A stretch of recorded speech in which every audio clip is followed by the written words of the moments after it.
A audiência lhe estava marcada para as 14h, Tribunal do Trabalho de Curitiba, sala 1304. Quando entrei naquela sala e vi Rodrigo Fonseca sentado do outro lado, com 2 advogados corporativos ao seu lado e aquela expressão de arrogância que eu conhecia tão bem, eu soube que tinha vencido antes mesmo do juiz abrir a boca. Porque na minha pasta estava algo que Rodrigo não imaginava que eu tivesse: gravações. 17 gravações de reuniões onde ele me humilhava, me xingava, fazia comentários misóginos que fariam qualquer juiz trabalhista ferver de raiva. E mais importante, a prova documental de que ele tinha forjado as justificativas da minha demissão por justa causa para não pagar rescisão. Quando meu advogado colocou o pendrive sobre a mesa e disse: "Meritíssimo, gostaria de apresentar provas de assédio moral sistemático e demissão fraudulenta", vi a cor sumir do rosto de Rodrigo. Ele sabia. Naquele momento, ele entendeu que o ódio gratuito que tinha por mim ia custar 2 milhões de reais para a empresa dele.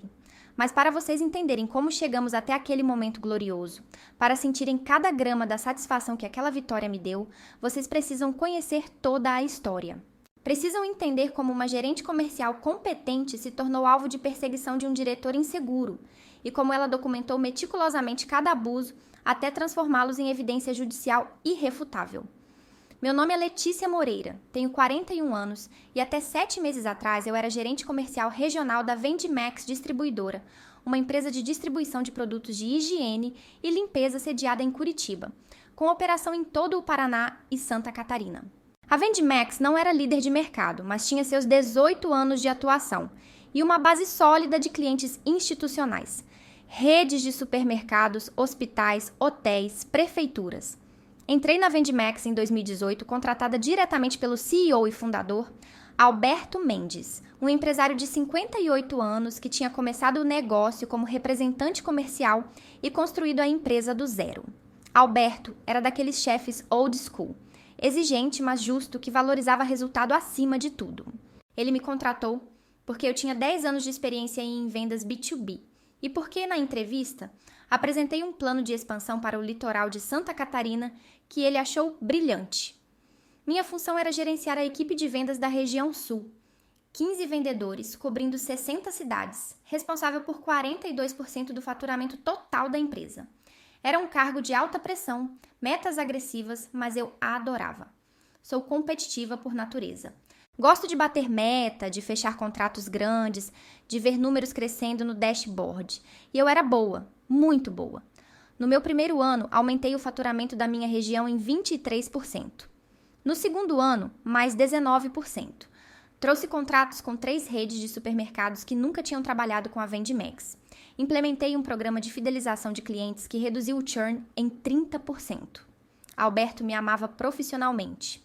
Me deu 2 aumentos em 3 anos, bônus acima da média, autonomia total sobre minha equipe.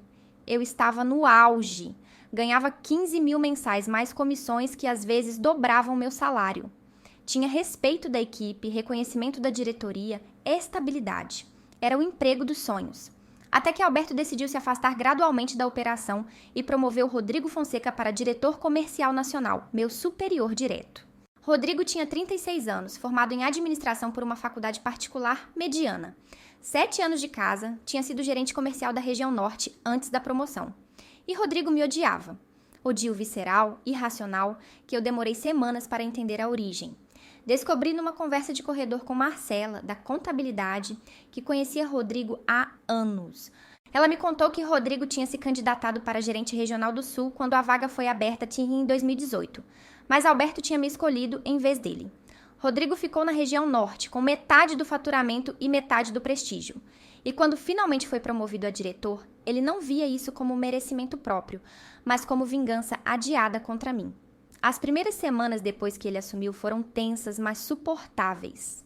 Rodrigo me tratava com uma frieza profissional, mas nada abertamente hostil. Até que eu fechei um contrato enorme com a rede Supermix, 22 lojas, fornecimento exclusivo de produtos de limpeza por 3 anos, valor estimado de 8 milhões de reais. Foi o maior contrato individual da história da Vendimax. Alberto me ligou pessoalmente para parabenizar. Fez um comunicado interno celebrando o feito.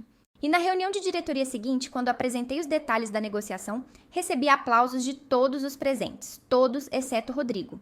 Ele estava sentado na ponta da mesa, cara fechada, e quando terminei a apresentação disse apenas: "Parabéns, Letícia, mas vamos ver se você consegue manter esses números quando eu implementar os novos processos comerciais." Novos processos comerciais. Aquilo era ameaça mal disfarçada. 2 semanas depois, Rodrigo anunciou uma reestruturação do departamento comercial. Todos os contratos acima de R$500 mil agora precisariam de aprovação prévia dele antes de serem fechados. Todos os vendedores teriam que preencher relatórios diários detalhados que seriam revisados por ele pessoalmente. E mais, ele criou uma meta de visitas presenciais obrigatórias. Cada gerente regional precisaria fazer no mínimo 8 visitas semanais a clientes, comprovadas com fotos georreferenciadas e relatórios. Era microgerenciamento puro e era especificamente direcionado a mim, porque as outras regiões tinham geografias muito menores e menos clientes dispersos. Para eu cumprir 8 visitas semanais, cobrindo 60 cidades, eu teria que passar 4 dias por semana na estrada, abandonando a parte estratégica do meu trabalho. Reclamei com Alberto. Ele disse que Rodrigo estava implementando boas práticas de governança e que eu deveria dar uma chance. Engoli a raiva e tentei cumprir. Mas não era só burocracia. Rodrigo começou a me sabotar ativamente, atrasava aprovações de contratos que eu negociava, fazendo clientes desistirem. Questionava cada despesa que eu fazia, mesmo as claramente necessárias. Convocava reuniões às 7 da manhã sabendo que eu morava a 40 minutos do escritório. E pior, começou a fazer comentários na frente da equipe. Letícia, você está parecendo cansada. Talvez esteja na hora de pensar em desacelerar, né? Vendas é trabalho para gente com energia. Cuidado com essa negociação, Letícia. Sei que mulheres tendem a ser mais emocionais, mas precisamos ser racionais aqui. Você tem certeza que consegue gerenciar essa conta grande? Não é coisa de mulherzinha, é negócio pesado. Misoginia descarada. E ele fazia isso na frente de todo mundo, sempre com aquele tom de brincadeira que tornava difícil confrontar sem parecer que eu era sensível demais. Eu aguentei. Por 3 meses, eu aguentei porque precisava daquele emprego. Tinha contas, tinha um filho de 16 anos com despesas de escola particular e tratamento ortodôntico. Não podia simplesmente sair. Mas em outubro de 2024, eu tomei uma decisão que mudou tudo. Comecei a gravar. Comprei um gravador digital pequeno, discreto, que cabia no bolso da minha blazer. E comecei a gravar todas as reuniões com o Rodrigo. Todas. Cada comentário misógino, cada humilhação, cada ordem absurda. Tudo registrado com data e hora. E comecei a documentar tudo por escrito também. Cada e-mail dele, cada ordem contraditória, cada meta impossível. Criei uma pasta no meu Google Drive pessoal, Documentação RH, onde organizava cronologicamente cada evidência de assédio moral, porque eu sabia, com cada fibra do meu ser, que aquilo ia terminar em demissão. Rodrigo estava construindo um caso contra mim, e eu precisava estar preparada. Você sabe como é isso, né? Aquela sensação de estar sendo perseguido no trabalho, de ter um chefe que te odeia por razões que não têm nada a ver com seu desempenho. Se você já passou por assédio moral, se já teve que engolir humilhações só para manter o emprego, eu quero que você se inscreva aqui no canal agora. Deixe um comentário me contando como você está se sentindo, porque essa história ela está longe de terminar e a virada vai ser épica. A bomba explodiu em janeiro de 2025. Eu tinha acabado de voltar das férias quando o Rodrigo me convocou para uma reunião urgente. Era uma segunda-feira, 9 da manhã. Quando entrei na sala, ele estava lá com Sandra Pires, a diretora de RH, e tinha uma pilha de papéis sobre a mesa. Letícia, senta. Rodrigo disse, sem nem fingir cordialidade. Precisamos discutir algumas questões graves sobre seu desempenho. Meu coração acelerou, mas mantive a expressão neutra. Questões graves. Minha região bateu a meta em todos os últimos 8 trimestres. Rodrigo abriu a pasta e começou a ler. Ausências injustificadas em outubro, novembro e dezembro. Descumprimento sistemático de meta de visitas presenciais. Insubordinação em reuniões. Clima organizacional negativo na sua equipe, com 3 reclamações formais de vendedores sobre sua gestão. Cada item era mentira ou distorção. As ausências eram viagens comerciais aprovadas. O descumprimento era porque era fisicamente impossível fazer 8 visitas semanais cobrindo 60 cidades. A insubordinação era eu questionar decisões técnicas dele em reuniões. E as reclamações, eu tinha certeza que eram fabricadas. Rodrigo, isso é absurdo. Você está distorcendo. Ele me interrompeu, batendo a mão na mesa. Não estou distorcendo nada. Você tem sido um problema desde que assumi essa diretoria. Acha que é melhor que todo mundo, que não precisa seguir regras. Pois bem, acabou. Sandra, pode entregar a carta. Sandra, claramente desconfortável, deslizou um envelope pela mesa. Peguei com as mãos tremendo ligeiramente. Abri. Li. Demissão por justa causa. Alegação de desídia e insubordinação reiterada. Justa causa. Aquele filho da mãe estava me demitindo por justa causa para não pagar rescisão. FGTS. Aviso prévio. Ele queria me destruir financeiramente além de profissionalmente. Isso é ilegal, eu disse, a voz saindo mais firme que eu esperava. Não existe base para a justa causa. Eu vou contestar na justiça. Rodrigo sorriu. Aquele sorriso que eu tinha aprendido a odiar profundamente. Contesta à vontade. Temos toda a documentação necessária. 3 advertências formais, relatórios de desempenho negativo, testemunhos de colegas. Você não tem chance. Eu olhei para Sandra. Ela desviou o olhar. Ela sabia que aquilo era injusto, mas era funcionária também. Não ia me defender. Levantei, peguei o envelope e disse apenas uma coisa. Rodrigo, você acabou de cometer o maior erro da sua vida e você nem sabe por quê.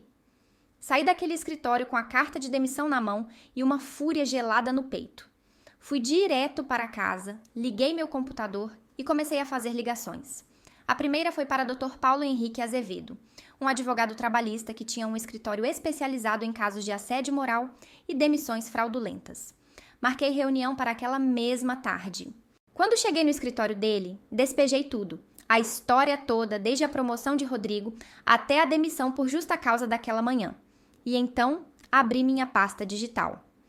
Dr. Paulo, eu tenho 17 gravações de reuniões onde o Rodrigo me humilha, faz comentários misóginos e deixa clara a perseguição pessoal.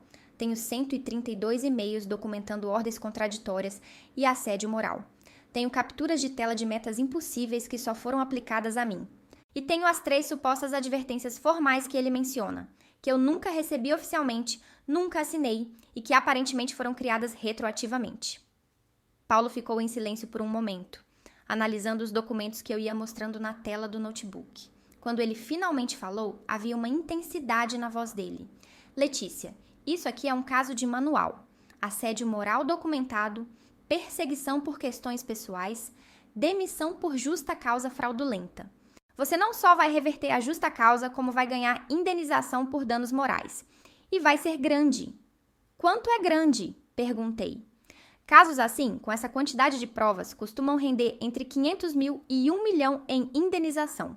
Mas considerando a gravidade, a sistematicidade do assédio e o fato de ser demissão fraudulenta para causar dano financeiro, eu vou pedir 2 milhões. 2 milhões de reais. O número me deixou tonta por um segundo. E as chances de ganhar? Paulo sorriu. Com essas provas, 95%. Você documentou tudo perfeitamente. As gravações são legais porque você é parte das conversas. Os e-mails são oficiais da empresa. Isso aqui é ouro jurídico. Ele redigiu a ação naquela mesma semana.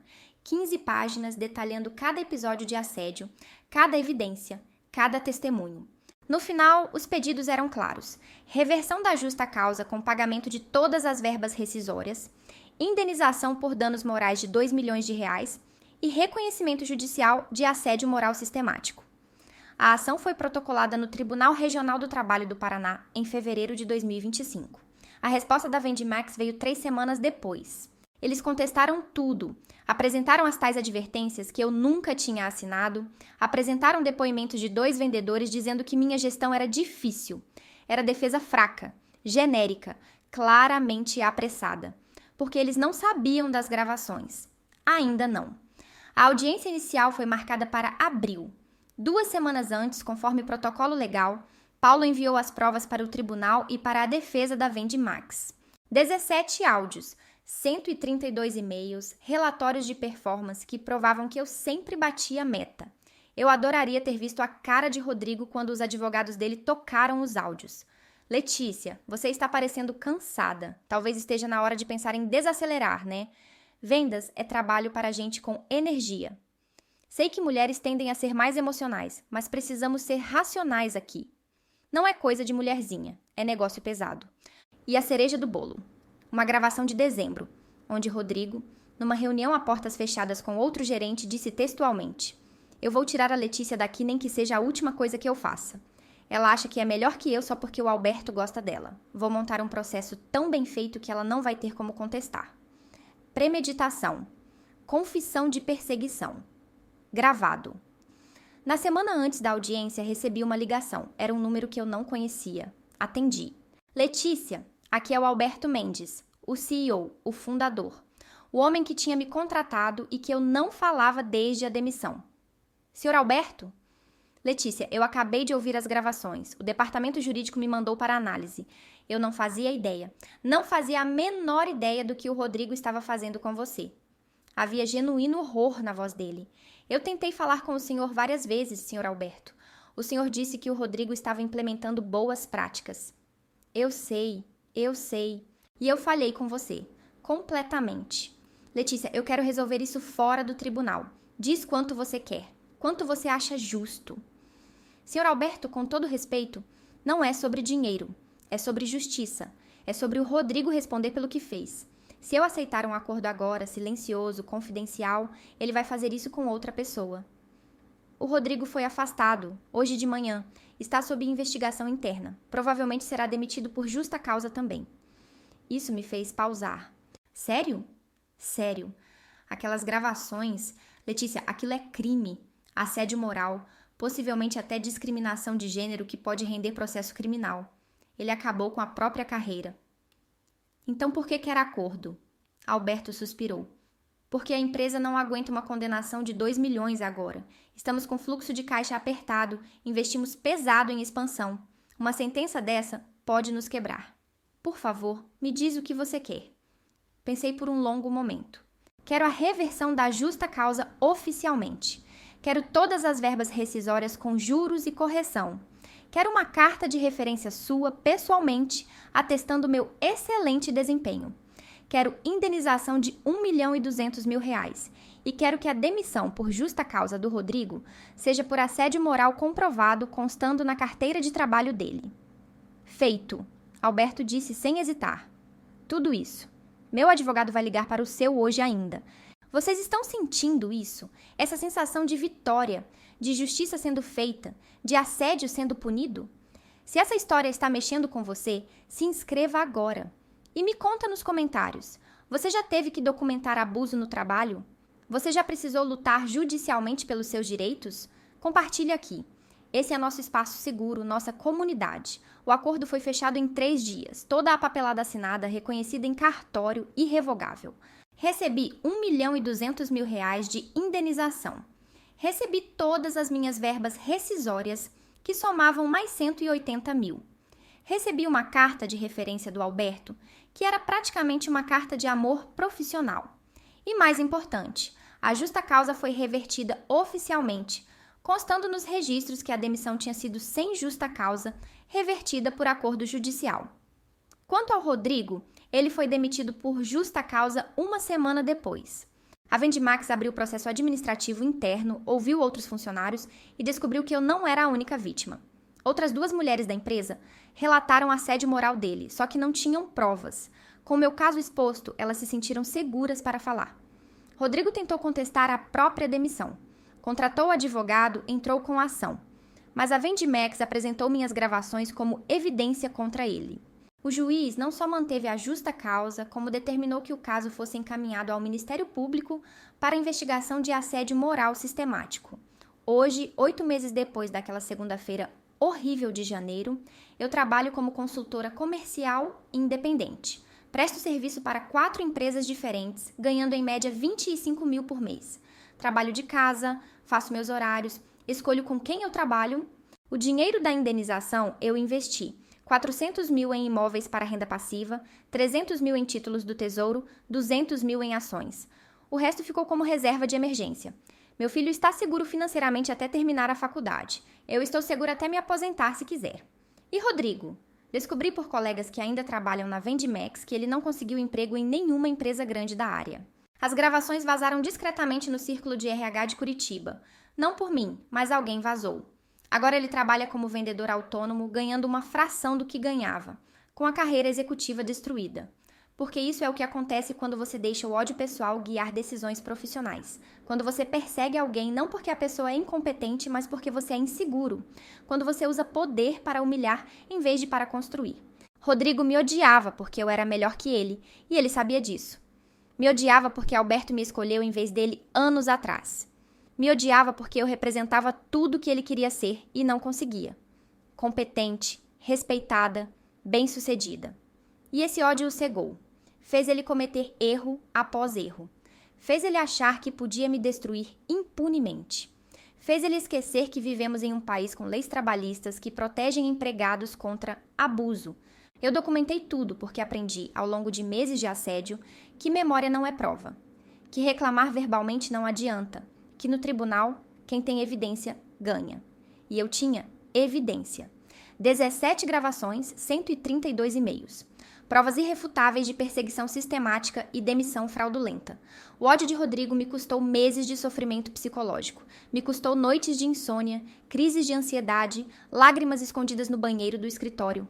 Mas no final, custou a ele 2 milhões de reais para a empresa que quase o quebrou, a própria carreira destruída e uma mancha permanente na reputação profissional. A vingança não foi pessoal, foi judicial, foi legal. Foi sistemática e documentada. Foi a prova de que assédio moral tem consequências, que misoginia corporativa pode ser punida e que funcionários não são impotentes quando têm provas.